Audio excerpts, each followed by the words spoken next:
ChatGPT দিয়ে photo এডিটের জন্য সবচেয়ে বেশি প্যারা খেতে হয় প্রম্পট নিয়ে। আজকে আপনাদের এমন একটি অ্যাপের কথা বলবো যেখানে আপনারা 100+ প্রম্পট পেয়ে যাবেন সম্পূর্ণ ফ্রিতে। ওকে, চলে আসলাম মোবাইল স্ক্রিনে। এর জন্য প্রথমেই প্লে স্টোর অ্যাপটা ওপেন করবেন, এরপর সার্চ বারে চলে যাবেন।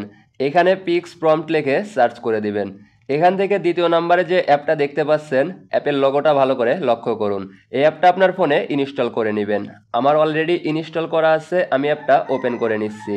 অ্যাপটা ওপেন করার পরে আপনারা কিন্তু বেশ কিছু ফটোর ডেমো পেয়ে যাবেন। এখান থেকে একটু নিচের দিক চলে আসলে লোড মোর প্রম্পট এই অপশনে টাচ করলে আরও কিছু প্রম্পট পেয়ে যাবেন। এভাবে আপনারা যতবার নিচে টাচ করবেন তত কিন্তু ফটো পেয়ে যাবেন। আর এই ফটো থেকে কিন্তু আমাদের প্রম্পট জেনারেট করতে হবে। এখান থেকে আপনার যেই ফটোটা পছন্দ হয় জাস্ট সেটার উপর একটি টাচ করবেন। টাচ করার পরে এখানে দেখতে পাচ্ছেন জেনারেট প্রম্পট, এই অপশনে একটি টাচ করে দিবেন। এখানে মাত্র কিছুক্ষণ সময় আমাদের অপেক্ষা করতে হবে প্রম্পট জেনারেট হওয়ার জন্য।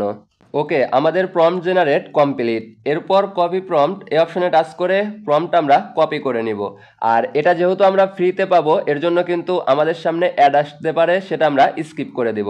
এরপর বরাবরের মতো চ্যাটজিপিটি অ্যাপটা ওপেন করব এবং ইমেজ অপশনে টাচ করে এখান থেকে আমরা আমাদের একটা ছবি সিলেক্ট করে নেব। ওকে, ছবি সিলেক্ট কমপ্লিট। এখন এখানে কপি করা সেই প্রম্পটটা দিয়ে এটা আমরা সেন্ড করে দেব। সেন্ড করে দেওয়ার কিছুক্ষণ পর কিন্তু আমরা রেজাল্ট দেখতে পারবো।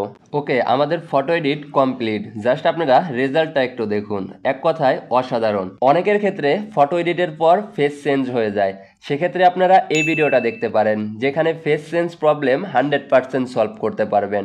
এই ছিল মূলত আজকের ভিডিও। আশা করি সবাই বিস্তারিত একটা ধারণা পেয়েছেন। সবাই ভালো থাকবেন, সুস্থ থাকবেন। আল্লাহ হাফেজ।